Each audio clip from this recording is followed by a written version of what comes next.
Welcome to the Vibe Box and me. I am Anitra, the owner of the Vibe Box Soap Company, curated self-care that lets you create the vibe. So today I really wanted to dive into pop-ups for beginners or for those brand new entrepreneurs or those who may be doing pop-ups for the first time, even if you may be a seasoned business owner. Today I wanted to give you a few of my tips and a few do's and don'ts that I think would be beneficial to you guys. And so let's get into it, okay? So, in my opinion, there are two seasons or two times when pop-ups are really prevalent, when they're really popping. It's going to be the end of spring and in the summer season. Pop-ups are truly prevalent. Businesses have all of their summer collections, and then at the end of summer they start to sell stuff for fall. And so you may see in your area a whole bunch of pop-ups going on. And then during the month of October, for sure, August, the end of August, September, and October may be kind of slow for pop-ups because people are starting to gear up for the holiday season. There are, a lot of breast cancer awareness events going on, a lot of breast cancer walks and things like that. And so there aren't that many pop-ups going on, especially in my experience anyway. And that's how it usually is in New Orleans. Then in November, December, you are going to see a shitload of pop-ups because people are getting ready for the holidays. People are selling their holiday merchandise and people are in the buying season. People are ready to buy. So today is October 24th, and it's the perfect time to do a pop-up, to get ready for your first pop-up, because there is truly money to be made. And so start looking for pop-ups. You can utilize social media to start looking for different pop-ups. Of course, you can ask around, but social media nowadays anyway is definitely going to be the easiest way for you to find pop-ups. You can search for vendors wanted, hashtag vendors wanted in your area, whatever area you stay in, hashtag New Orleans vendors for pop-ups in whatever your city is. You can hashtag and search those things. There are a lot of event venues that put on pop-ups. So just start searching and start getting in Facebook groups as well, and look at different Facebook groups and different communities like that to see who's hosting different pop-ups. And then once you have a list, because don't do every pop-up. It's good and it's bad. It's good because you get to get your feet wet and you get to see what it is that doesn't work for you. But I think that you should figure out who your target audience is, right? Figure out who your audience is and if your audience is going to be at this event. Let me say this, that there are a few reasons to do pop-ups. The first one, right, being to make money. If you are a new business and you want to make some money, get some capital into your business, doing a pop-up is great. The second reason is exposure.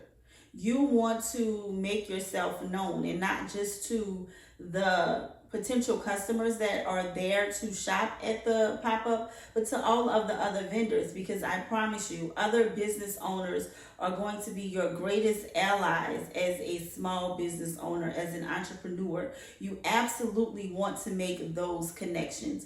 You absolutely want to build relationships. That is like my number one tip, my number one piece of advice to any business owner is to build relationships and build them with other business owners. Okay, so pop-ups are truly great for that. Over the years, I have made so many connections. I have met so many people, and although I am not catering anymore or cooking at events, some of those same connections still come through for me now with the Vibox company. They are still there. They're still my allies. They are still, the rapport and that relationship is still there. So it is very, very important to build relationships. So pop-ups are really good for that, for you to network and meet other business owners, other small business owners. And that's a whole other video that I'll probably do. So to make money, exposure, and if you have a brand new business and you may not be sure who your target audience is or what products people are truly going to want to buy, pop-ups are great for that, right? But it just depends on your situation, because you don't want to spend $75, $100 on a vendor fee to go to a pop-up to test out some theories and to test out if your merchandise is going to move and it doesn't. That's a expensive, an expensive move, but so is business. So it just depends on where you're at in your business and what you are trying to get out of the pop-up besides making money, because that's always the goal, right? So search for pop-ups, make a list of all the pop-ups that are coming up, see if your target audience is going to be at this pop-up. See what other businesses have already signed up for the pop-up. I know that for me, I have my first year in business as the Vibox company, I've done a ton of pop-ups. I've learned so many lessons, and toward the end of the first year, and as I've gone into the second year of business, I've discovered truly the type of events that I want to do. I know the type of events where my audience is going to be. I know what works for me because I sell bath and body care, candles, and natural soaps. I know that for my type of business, and because my products are they're not cheap. They are mid to upper range as far as cost. So they're not cheap. So if it is it's no shade. You just need to know your business, and you need to know what category your business is in as far as price and where you are going to fit in. My mindset initially was everybody needs soap, everybody needs to wash their behind. That is true. Everybody needs soap and everybody needs to wash their behind. But everybody isn't going to want my soap. And I'm okay with that. I know that everybody isn't going to want the products that I sell because, again, they aren't cheap. They aren't super colorful, glitzy type of products. One, because they're all natural. They are absolutely beautiful, but they're not what a younger audience, so people that are 20, 21, 22, 23 may automatically be drawn to based on my experience. So if it is going to be a super young crowd, I know that that isn't my audience. That's not where I fit in. I fit in more with an audience that is going to be mixed. It can be mixed, but 30 and up, where the other vendors are selling more upscale items, where the vendors may be a little bit older, where it may be an actual paid event and they have vendors there. That is my audience. But I've discovered that based on doing so many pop-ups. So yes, there is a definite pro to doing several pop-ups to see where you fit, but again, that can be costly. So if you figure out who your target audience is first and do a little research to see what the other vendors are. Who is the person that's putting on the pop-up? What kind of venue is it? Where is the venue located? Is it a paid event? How much the vendor fee is? All of these things are truly important when you are selecting pop-ups to do. The next thing I would say when you are doing a pop up, once you have figured out, yes, okay, I think that my audience is going to be here, this venue, the other vendors that are going to participate, I think that my business will fit in nicely with them. What are you going to sell? You cannot sell all of your merchandise at this pop-up. You need to sell your best sellers. Depending on how much inventory or how many different units you have, pick 5 to 6 things and bring as much of that as you can. Not all of it, but bring as much of those 5 to 6 items that you can and push those things. You want to make sure that your setup is nice. I am not, especially if you are a new business, I am not telling you to break the bank in order to do a nice setup. I'm telling you that you need to have signage with your business name on it, your social media handles. You need to have a price list. You need to have a way to collect information from people. You want to start collecting email addresses, getting people to sign up for your SMS marketing. However it is that you want to frame it, however you capture information, you want to have something to capture information. If it's a sign-in sheet, if you can do it digitally, if you come up with some sort of, hey, sign up and join our newsletter, our email list. For me, it's the Vibe Tribe, right? So I never say email list or anything like that. Join the Vibe Tribe. It is exclusive. It is a community of like-minded women who want to,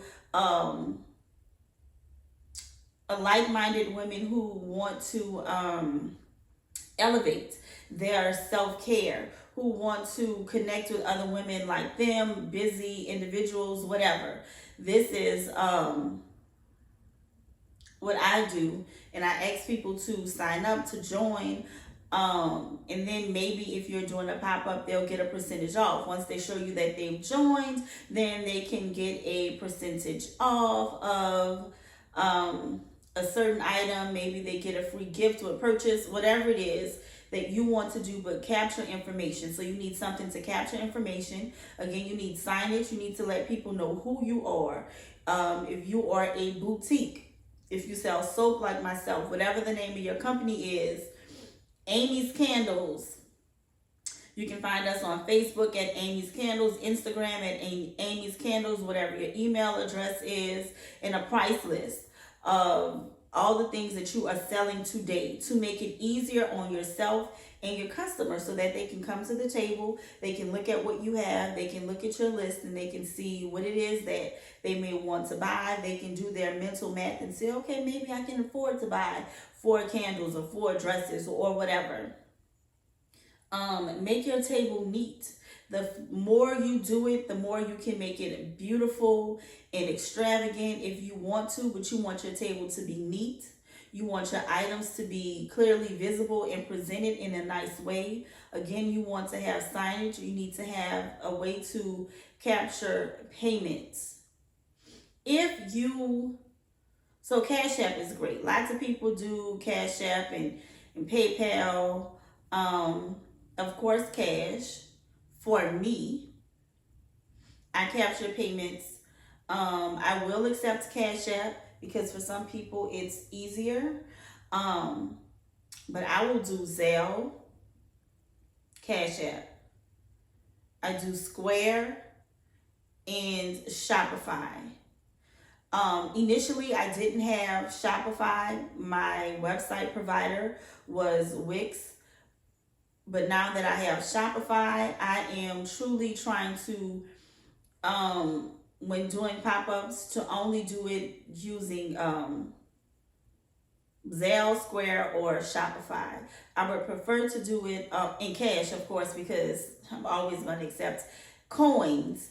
But I also, even with cash, I still put it into my iPad because I keep track of everything. So you also, no matter how you're accepting payments, if you need to, write down the product, because that way you keep in touch with your inventory. You're keeping track of how much money you have made. So you are collecting your own data if you are not capturing it on just one platform.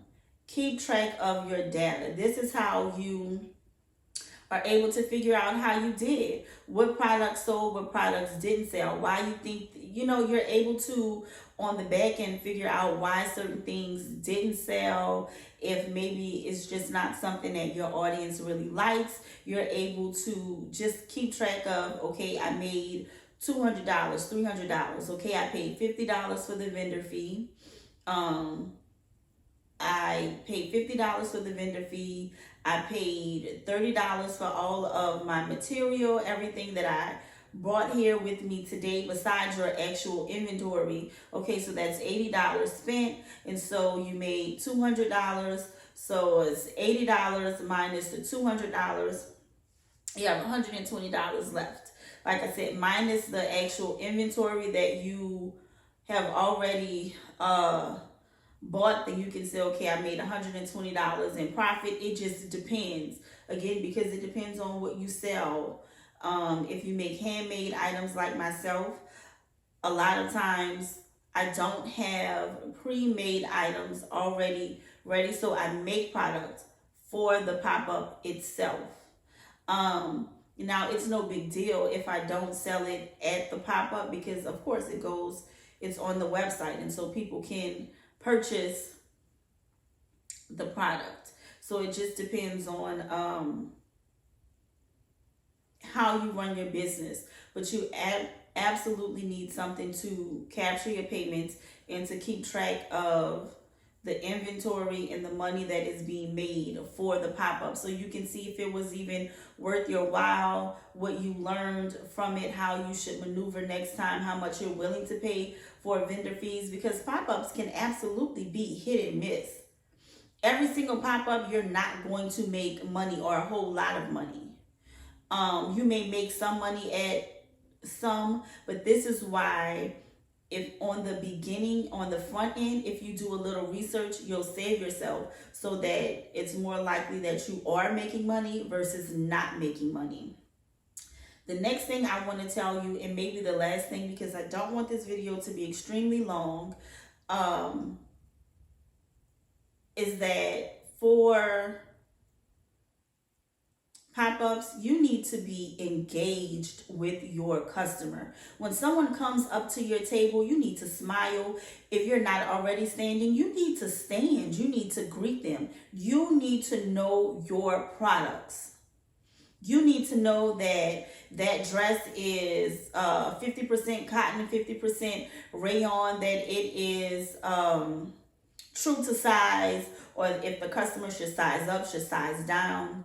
You should be able to make suggestions. You should be able to ask them, are you just looking for an outfit for somewhere to go, somewhere specific to go, because this may work or this may work. If they're just looking because they like an outfit, whatever it is, engage your customer and know your product. It could be a dead ass event, and there could be no customers at the event, but you still have all of these other vendors. You need to engage. You need to go to the tables, the other vendor tables before the event, and you need to introduce yourself. You need to give them a business card. You need to tell them to come and see your table, engage and look at their tables, because again, it could be a dead ass event, but there is still a possibility of you making money if you know how to engage, if you know your products, if you're able to speak about your products without being salesy, if you're able to answer questions about your products. This is something that I've always done, but again, the more I do pop-ups, the better I get at them, and the more I can anticipate what my customers are going to be looking for, right? Again, I sell soap. I sell soap that is good for the face and the body. You're using it on your skin. Everybody's skin isn't the same. So I have some people who have eczema, some people who have dry skin, face and body, some people who have oily skin, some people who have body acne, back acne, face acne, and they want to know what product works best for them. I'm able to suggest products. I'm able to ask them questions about lifestyle and tell them how much they should use the products and when to use the products. I'm able to engage them and have a conversation with them, because one, I know my product and I know how to capture my audience in person really well, because I am studying people. I'm studying what it is that they want. I'm anticipating what they want. Again, without being salesy, because if you are knowledgeable, you don't ever have to sell your product to anybody, because you're knowledgeable about your product and you're able to talk about it. So if they already have an interest or if they have a need, they are going to buy your product because you engaged them, you were friendly, you asked them questions, and you were able to tell them about what it is that you have. And this is the same for any product. If you sell earrings, if you sell eyelashes, if you sell shoes, clothes, if you sell soap, if you sell candles, there is a need for everything that you have. Every product out there, even if it is not like you need water, you need shelter type of need, there is a need. Someone may, I can't sleep at night. I have a hard time sleeping. Or I have a candle for that. Oh, excuse me. I have a candle for that. Or I have a soap for that that can help you. I have some essential oils for that may be able to help you, because the essential oils, the properties are X, Y, and Z, and the properties in the soap is this, and the properties in the candles is X, Y, and Z. You may sell pillowcases and sheets.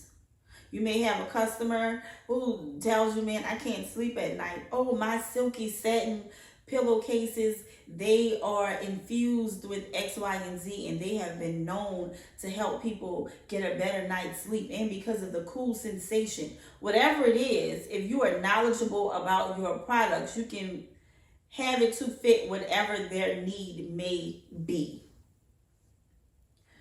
So those are my tips, and I will summarize again for you guys. So the first thing is search for the pop-ups. Make a list and make an educated choice on which pop-ups you want to do based on the vendor's fee, the location, the other vendors who's throwing the event, and who your target audience may be. The next thing is that you want to have a neat, clean, presentable table. Before you can get to all of the decor and it being just appealing to the eye aesthetically because of all of the extra, let it be appealing to the eye because it's clean, because you can see the products, because they don't have to search for the prices, they don't have to search for who your company is and who you are. And also because you are going to greet them, you are going to stand up when they come to your table, you are going to smile, you are going to engage, you are going to be captivating so that people will want to sign up to join your email or your text messaging. You're going to have a simple, convenient way to capture payments. You want this to be really convenient for your customers as well. I don't think I said that before. You want it to be convenient for you. You want it to be convenient for them. You want it to be super easy. The signs that have the QR code, again, if you're doing PayPal, you're doing Zelle, you're doing Cash App, they can easily scan the QR code. have your swiper ready. If you are doing Square or anything like that, have your swiper ready. Be it connected to your phone, your iPad, or if you actually have a little card reader, have it ready so that they can just swipe their card and go. If you are collecting cash, then make sure that you have change. Make sure that you have some ones, fives, tens. If your products are not just $10, $5, $15, if you are going to be charging tax, which you should. At some pop-ups, maybe not. It really depends. It really depends on the purpose for the pop-up and when you're doing it. But you, as a small business owner, you have to pay taxes. So you should be charging taxes. Now, maybe for pop-ups, you should include the taxes into the price so that you can charge just a round, even number, so you don't necessarily have to have any kind of silver change, but you definitely want to have paper money. You definitely want to have some change. A lot of times the consumer who is coming to the pop-up, they know that they want to spend, they know that they want to support some small businesses, but they may be on a budget, so they may only have $150 in cash to spend. So you need to have change. So have your card reader, have a way to collect information, have some change, and again, be personable. Be personable and knowledgeable about your products, and you will be successful on your first, second, third, fourth, fifth, or sixth pop-up. Be selective in your pop-up. Make sure that the other vendors that you will fit in well with them. Make sure that you are set up for success. That you have also your business cards. Make sure that you have business cards out on the table. Just be prepared. Be prepared. Do a little research on the front end, and it will save you a lot of money and time on the back end. So I'm going to stop this video here, and we'll just call this on part 1 for pop-ups, because there's so much information that I can tell you guys about pop-ups. And I may do a mock table for pop-ups. The next one, I'll probably show you some different things that you can do, and it may be a more structured video, because this one was really chill and just me talking to you guys. Leave some comments below and let me know what you think, what you may want to know about pop-ups, or how to do research for pop-ups, how to tell about your target audience, and how to know if they will be at that pop-up, what kind of pop-ups you should do, and things like that. So if you have any questions, absolutely leave them in the comments, and please give this video a thumbs up if you enjoyed the information that I gave you guys on today. And if you're not subscribed, then go ahead and subscribe. I am going to be much more active on YouTube. I definitely have a goal of hitting those 100 subscribers before December 31st of this year. So you guys help me to reach that goal, and I will be putting out much more content. A whole bunch of day in the lives will be coming. I'll be making some soap with you guys. I'll be talking about running a business, the ups, the downs, and I'm going to be really transparent with you guys about what this life is like being a small business owner. That is the exact reason why I named the page The Vibe Box in Me, because you still have a life, you're still a person, you still have a lot of things going on besides just your business, and how it all plays a part. So anyway, thank you guys so much for watching this video, and I will see you guys later. Bye.